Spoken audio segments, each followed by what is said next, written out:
Bom, minha gente, sequência aqui do Mundo dos Esportes. É com muito prazer, com muita alegria que eu recebo aqui o Dr. Turíbio Leite de Barros, fisiologista do esporte, diretor de saúde e performance da Portuguesa.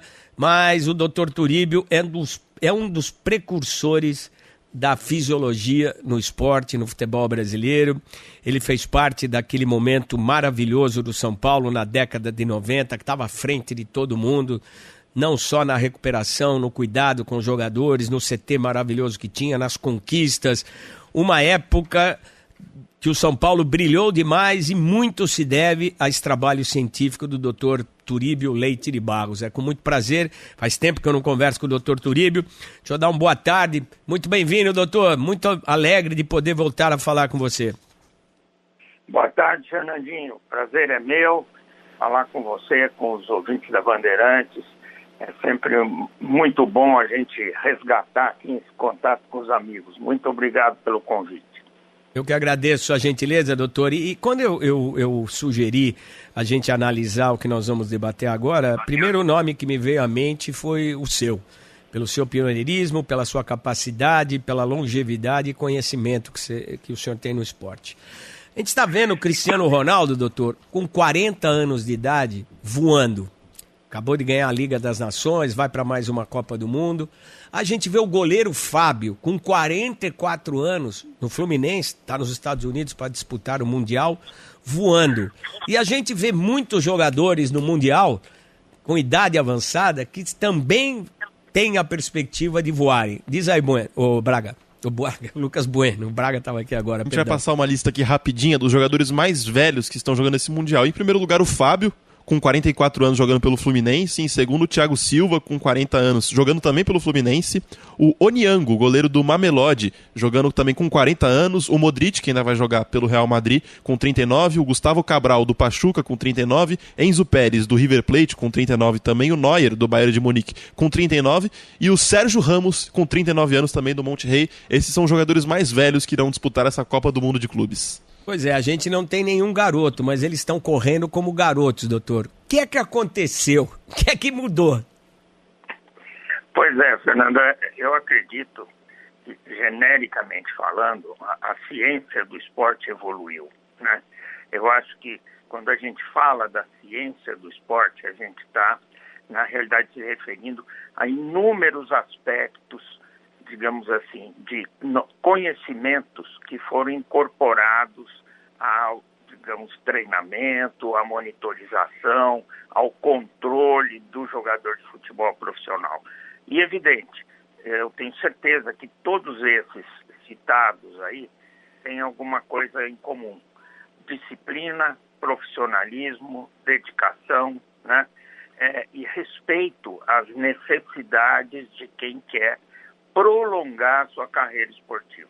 E contando com os recursos da ciência, nós estamos vendo hoje realmente um cenário que até, digamos, algumas décadas atrás era absolutamente inimaginável.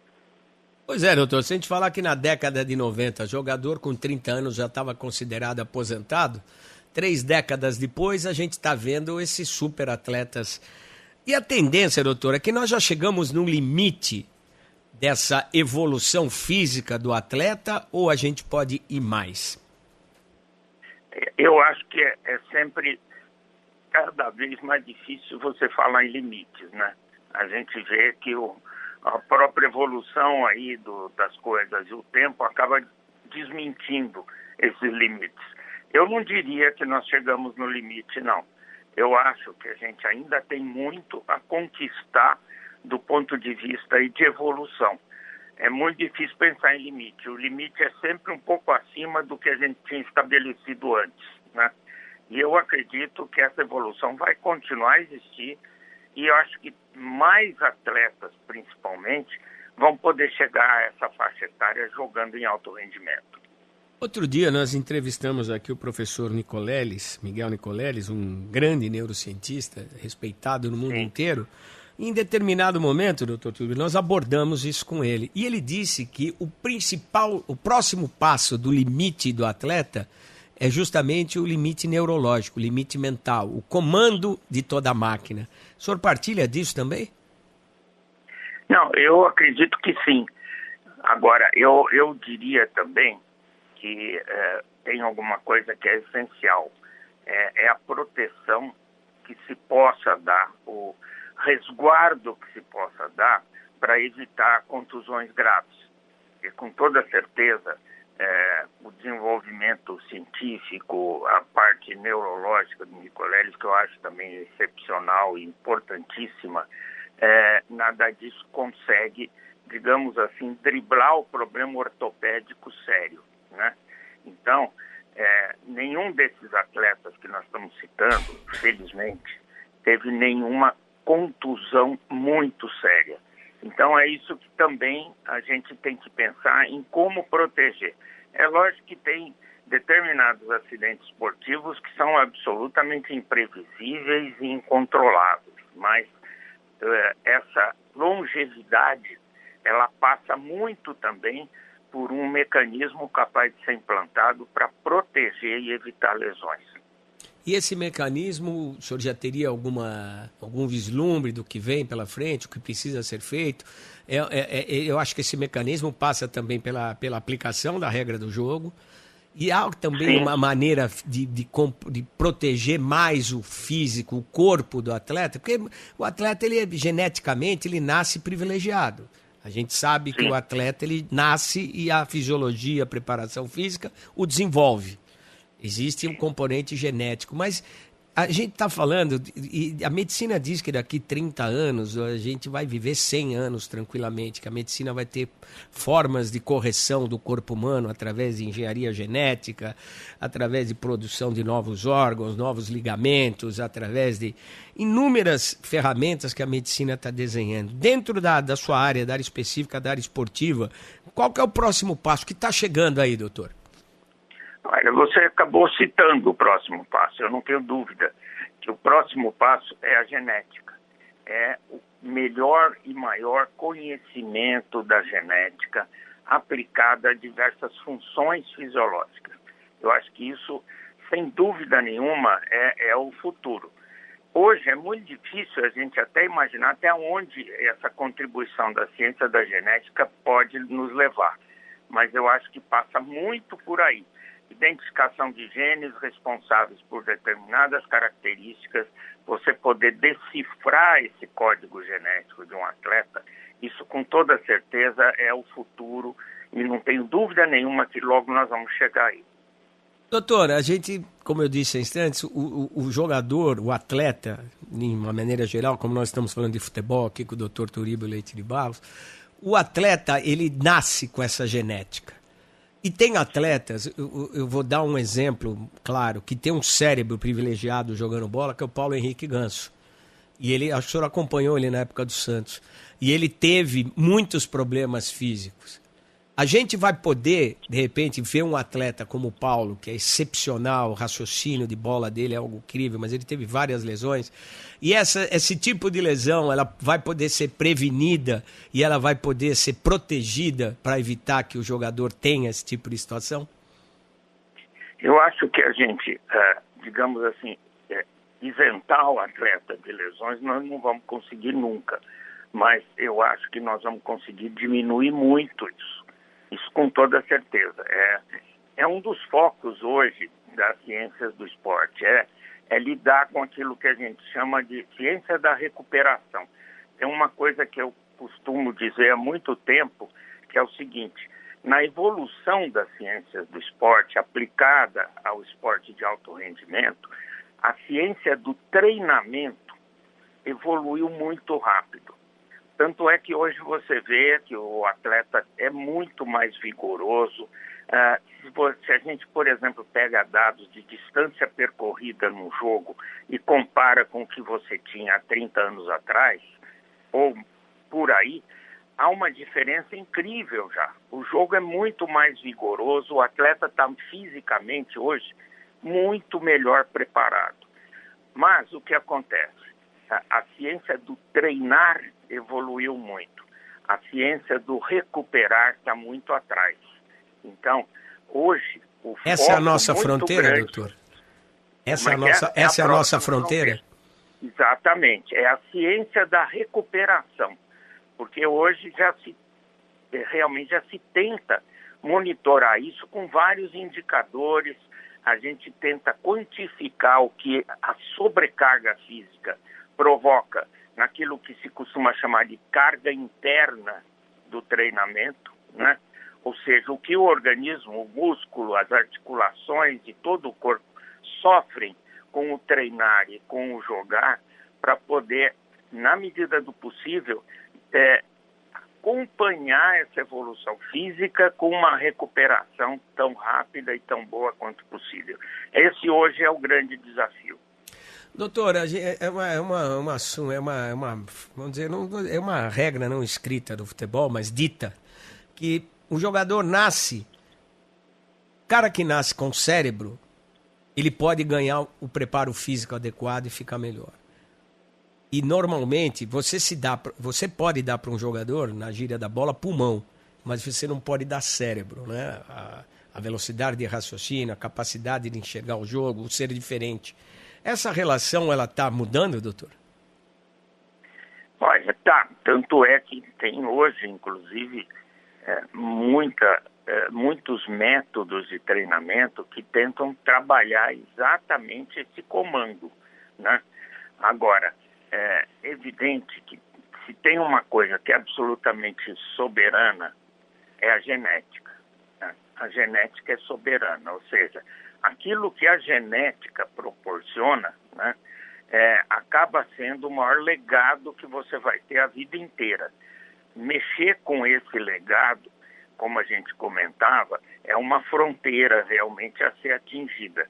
Agora, mudar esse legado é cada vez ainda mais difícil se imaginar como.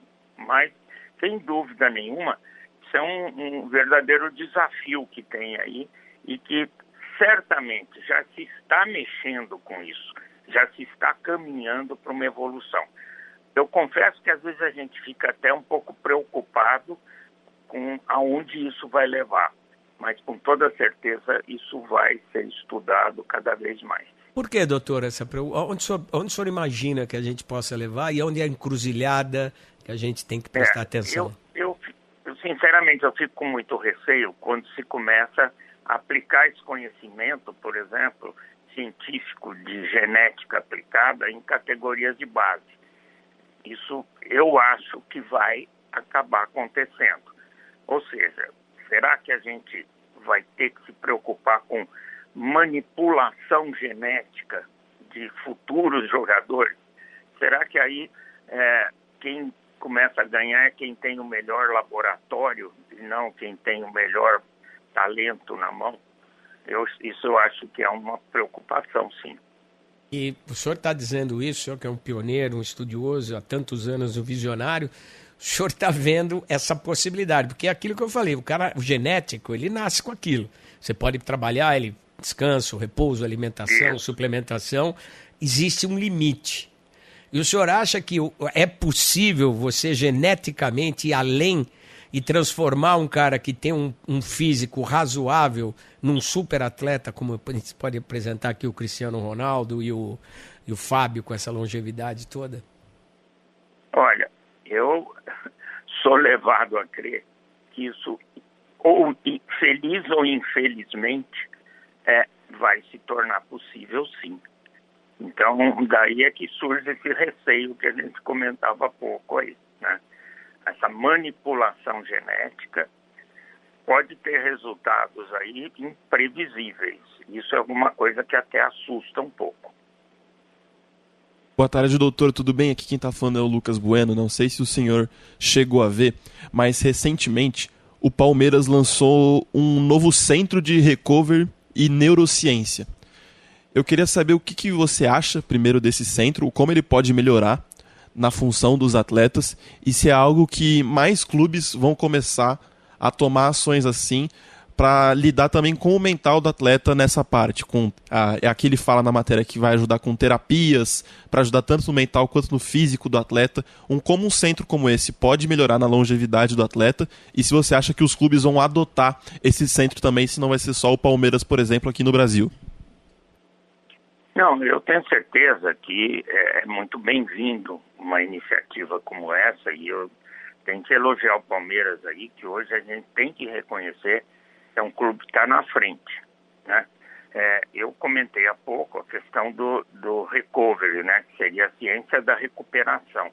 Então, essa é uma área que, sem dúvida nenhuma, é a que merece ser mais e melhor desenvolvida, né? Conhecimento científico aplicado nesse conceito de recuperação. Agora, a parte de neurociência, eu acho que ainda é uma caixa preta. Ainda não se mexeu nisso como talvez se venha a mexer daqui para frente. Entendo que a parte da psicologia do esporte, eventualmente, é uma coisa que também caminhou muito pouco, evoluiu muito pouco. A gente ainda não tem aceito plenamente o papel de um profissional da área dentro de uma comissão técnica. Eu conheço vários casos de início e término, assim, em curto espaço de tempo, de permanência de profissionais da área. Isso é uma área que, com certeza, caminha também para uma necessidade de uma melhor aceitação até pelo próprio mundo do futebol. Nós estamos conversando com o Dr. Turíbio Leite de Barros, fisiologista do esporte, diretor de saúde e performance da Associação Portuguesa de Desportos. Doutor, o futebol, ele tinha um desequilíbrio na sua balança e ela está caminhando para um encontro e acho que a gente vai ter um desequilíbrio para o outro lado. A gente governou o futebol durante um bom tempo pelo talento. Era a capacidade de jogar futebol que superava qualquer coisa. A balança hoje se equilibrou com o físico. O físico equilibrou a falta de talento ou diminuiu a diferença que existia entre a capacidade física e a capacidade mental e de desenvolvimento do jogo. A impressão que eu tenho é que a balança do físico está superando a balança do talento. Nós vamos ter um novo esporte, doutor? Em primeiro lugar, eu concordo plenamente com isso que você colocou, né? Eu acho que a redução, a diminuição do espaço para o craque jogar foi fundamental no que está acontecendo hoje com relação aí às consequências da evolução física que a gente também acabou de discutir. Eu gosto muito de lembrar o contato que eu tive com o Sócrates. O Sócrates foi meu aluno depois que parou de jogar, estudou medicina esportiva comigo durante um bom tempo e a gente se tornou amigo aí inseparável. E ele fazia a seguinte colocação, ele falava, na minha opinião, o único jeito da gente resgatar o talento do futebol é diminuir o número de atletas de 11 para 9. Porque aí você volta a dar espaço para o craque jogar. Ao contrário disso, hoje, cada vez mais, o indivíduo que fisicamente é superdotado, ele começa até quase superar o indivíduo que tecnicamente é superdotado. Então, de fato, é sim uma preocupação. A colocação, né, de que nós vamos ter um novo esporte daqui para frente, eu acho que nós já temos esse novo esporte. Basta comparar um jogo da Copa de 82, por exemplo, com qualquer competição hoje de primeiro nível aí na Europa ou aqui no Brasil, que nós já estamos vendo essa diferença. Doutor, dentro dessa perspectiva, com a capacidade de agregar valores físicos, valências físicas no atleta, o talento não pode ser mais valorizado, ele pode ser mais incrementado, você dando esse equilíbrio físico para o atleta, para o cara que tem o talento. O talento ele nasce e a parte física ele tem e ela é desenvolvida e ela cresce, mas ela é diferente do talento. O talento você nasce com ele ou você não tem. É muito difícil. Você tem valências esportivas que melhoram o passe, o cabeceio, o desempenho, a performance, mas ou você tem aquele raciocínio diferente ou não tem. Não é possível também pegar o cara que tem talento. É lógico que quem tem talento e físico, como era o Pelé, é gênio. É diferente. Como tem o Cristiano Ronaldo, dentro, guardado as devidas proporções. Como tem o Messi. Esses caras se eu acho que eles ainda se sobressaem. Eu acho que uma comparação maravilhosa com isso que a gente está falando é o talento do Messi com a perseverança do Cristiano Ronaldo. São duas valências bem diferentes que a gente convive hoje para falar do mundo atual. E a gente pôde dar para o Messi a capacidade física que ele precisa, por causa da capacidade cognitiva que ele tem de jogar futebol, e o Cristiano Ronaldo, a capacidade física dele o qualificou mais numa situação cognitiva de também poder se destacar no futebol. É possível encontrar, porque a gente vê esse desequilíbrio claro agora com a prevalência da força sobre o talento. Eu acho que, sem dúvida nenhuma, é uma coisa que a gente até gostaria muito que se pudesse materializar. Quer dizer, você conseguir, de alguma maneira, potencializar o talento, né? Como você consegue potencializar a parte física.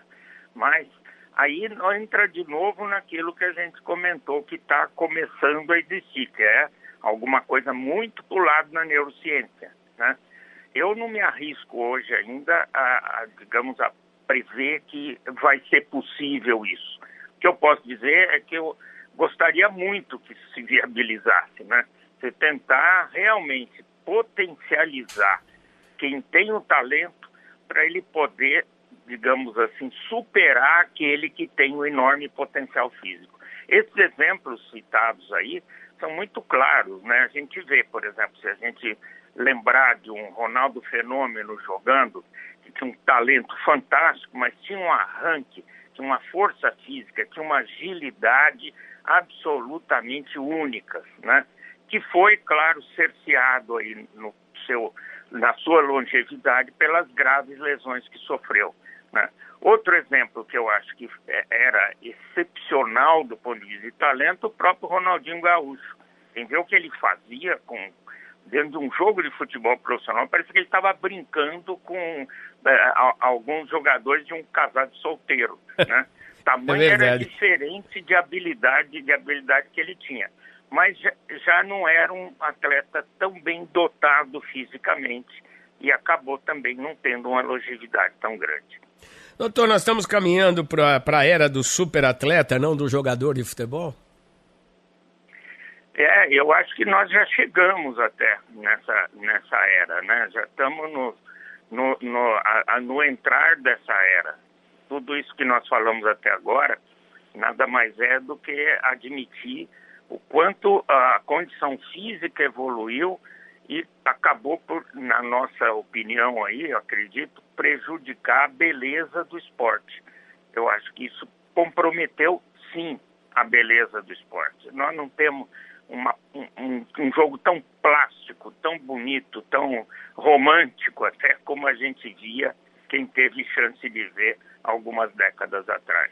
Pois é, e essas novas gerações, as gerações mais novas, elas não têm ideia do que o senhor está falando, do que a gente viu e viveu.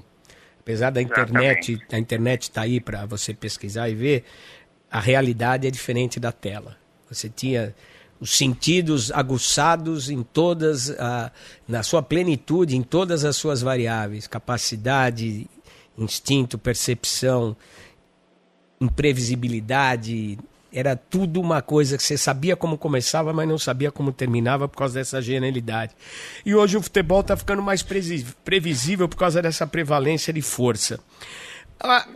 Os clubes, doutor, eles estão preparados para essa mudança tão clara que se desenha? Porque o futebol sempre foi muito refratário à ciência dentro do campo esportivo. Porque o futebol sempre foi um campo de prática. E a ciência sempre um campo de experimentação. E durante muitos anos de pesquisa, experimentação e novidade, durante muitos anos eles não se conversaram. E um complementa o outro. A pesquisa precisa da prática para provar que ela é verdadeira e ela vale, e a prática precisa do conhecimento científico para evoluir. Hoje o futebol está mais aberto, está menos refratário, é isso? Essa convivência? Eu tenho certeza que sim, Fernando. Eu acho que hoje a gente já tem comprovação de que isso realmente veio para ficar. Essa convivência, digamos assim, da ciência com o esporte é uma coisa já considerada absolutamente imprescindível. né? Isso eu diria felizmente. E até, já que você citou, eu até vou me permitir aqui falar que no projeto que nós estamos hoje, até vou só lembrar que hoje o nome da Portuguesa mudou, né? Não é mais Portuguesa de Esporte. Sim. É Portuguesa Sociedade Anônima de Futebol, Portuguesa SAF, né? E eu tenho muito orgulho, muito prazer de estar participando desse projeto. E uma das primeiras coisas que eu coloquei para ser aprovada a ideia de desenvolver um trabalho lá foi que a gente pudesse desenvolver um centro de pesquisa no centro de treinamento da Portuguesa. Isso nós já estamos fazendo e tenho certeza que muito em breve nós vamos ter notícias aí do que a gente felizmente está conseguindo implantar lá. Então isso é absolutamente definitivo, em prol do futebol. O que a gente vai conseguir e o quanto nós vamos conseguir atenuar isso que nós estamos lamentando que está acontecendo aqui, eu não sei. Mas que a gente vai investir em tudo que for possível para caminhar nessa direção, não tenha dúvida. Está surgindo uma nova profissão, cientista da bola? Uma nova cátedra universitária? Sem dúvida, mas não tem dúvida. E não é só no futebol, né? Praticamente em todas as modalidades esportivas. Essa é uma área que cresceu enormemente. Os congressos científicos da área de ciência do esporte, há 20, 30 anos atrás, eram extremamente tímidos, tinha muito pouca gente. Hoje você vai num congresso desse, tem milhares de profissionais do mundo inteiro que se dedicam ao estudo das ciências do esporte. E é uma coisa apaixonante, né? É apaixonante. Eu sou suspeito porque eu fui picado por esse mosquito aí há quase 50 anos atrás. Então, isso apaixona, porque nada melhor que você desenvolver algum estudo, alguma coisa, adquirir um conhecimento e ver a aplicação prática daquilo quase que imediatamente após, que é o que acontece no esporte. E a gente acha que vive um paradigma no futebol, como o senhor disse instantes atrás, a gente viu e viveu um jogo diferente. E essa evolução de hoje, ela caminha para um jogo bem diferente. Em algum momento a gente vai poder ter o equilíbrio de voltar a ver o talento predominante ou isso ficou na história, doutor? Eu acho que isso passa muito até por mudança de regras, né? Que vão se tornar absolutamente necessárias. O que o senhor sugere baseado nas suas observações científicas? Bom, em primeiro lugar, eu acho que coibir a violência, né, que a gente vê às vezes, acabando por até terminar a carreira de atletas aí com um futuro brilhante, é a primeira coisa. Acho que o rigor no controle da violência do esporte é uma coisa que precisa ser muito melhor estudada. E hoje existem ferramentas que não existiam para isso. A gente tem, com o advento aí de toda essa tecnologia, do GPS, da análise detalhada de scout, de movimentos. Hoje se decifra um jogo de uma maneira assim, absolutamente incrível com os recursos tecnológicos que tem. Então, criar realmente um estudo sobre isso para ver que mudanças de regras poderiam privilegiar o craque, o talento, eu acho que é fundamental. Eu acho que esse é o ponto de partida porque está ao alcance de qualquer iniciativa bem intencionada. Então, começa por aí. E aí até, poxa, o Sócrates, a ideia dele me parecia fantástica. Caiu o contato com o Dr. Turíbio Leite de Barros, a gente vai restabelecer o contato. Uma entrevista extremamente esclarecedora, uma visão moderna do futebol, uma constatação da realidade que a gente está vivendo, essa transformação científica que o futebol abraçou depois de muitos anos de resistência. E o Dr. Turíbio Leite de Barros, para quem não conhece, foi um dos precursores da fisiologia esportiva, com o São Paulo à frente disso nos anos 90, com o Tele Santana, com o professor Moraci Santana, Fábio Maceradian, toda a turma que tinha lá, me perdoem, tem muita gente que eu não vou acabar lembrando. O seu Hélio, massagista, fez parte desse processo também, dentro da sua realidade, dentro da estrutura que o São Paulo tinha. parece que restabelecemos o contato. Doutor Turíbio, pode concluir, por favor, e complementar o seu raciocínio? Me perdoe, mas a telefonia às vezes deixa a gente a pé. Então, eu acho que começar por essa iniciativa de tornar o controle da violência do futebol mais rigoroso, eu acho que isso é o ponto de partida para a gente conseguir, de fato, preservar aquele que é o artista do futebol, que precisa ser preservado, precisa ser protegido. E aí, logicamente, com tudo que se tem hoje de ferramenta tecnológica, a gente pode avançar muito mais. É uma questão de ter a iniciativa e a boa intenção. Doutor, eu tenho uma visão muito particular do futebol e talvez ela vá de encontro a alguns conceitos que o senhor está colocando, que são a realidade, né? A realidade, ela depende da velocidade que ela é implementada, mas ela está aí, vai caminhando conforme a gente aceita. Eu acho que o sucesso do futebol está muito ligado a uma coisa que o futebol é um esporte muito mais de erro do que de acerto. Por isso que ele se aproxima tanto da natureza humana. E o que é isso? A evolução. E a gente está chegando num ponto de evolução que o futebol, me parece que está perdendo essa capacidade de se permitir errar. E é o que sempre foi e tornou o futebol tão atrativo no mundo inteiro. Ele se aproxima do ser humano que está em constante evolução, que tem erros constantes. A gente está caminhando para essa racionalização tanto científica, de aferição com VAR e tudo mais, para criar um futebol que não vai ser o jogo que a gente conhece? É a esperança que a gente tem, né, Fernando? Porque, de fato, hoje, a implantação do VAR, eu acho que ela até podia ser muito melhor aproveitada, muito melhor aplicada até, né? É claro que fica difícil, assim, muito rapidamente, a gente elaborar ideias para que isso pudesse ser viabilizado. Mas já o fato de hoje existir câmeras distribuídas para pegar qualquer espaço do campo, qualquer movimento, qualquer evento dentro do campo de jogo... Mas ele tirou a imprevisibilidade, né, doutor? Ele tirou a imprevisibilidade, o erro que transformou o futebol no que é. Exatamente. Já é uma ferramenta que poderia ser melhor aproveitada. Eu acho que está evoluindo, quem sabe, para a gente chegar onde você está comentando. Pois é, doutor, vamos aguardar todas essas evoluções. 1 década, 2 décadas para estarem aplicadas? Mais, menos? Como é que o senhor vê? Eu acho que hoje as coisas evoluem com muito mais velocidade. Quando a gente fala 1 década hoje, né, a gente está falando de um espaço de tempo durante o qual vão ocorrer inúmeras evoluções tecnológicas e a gente espera que elas sejam melhor aproveitadas.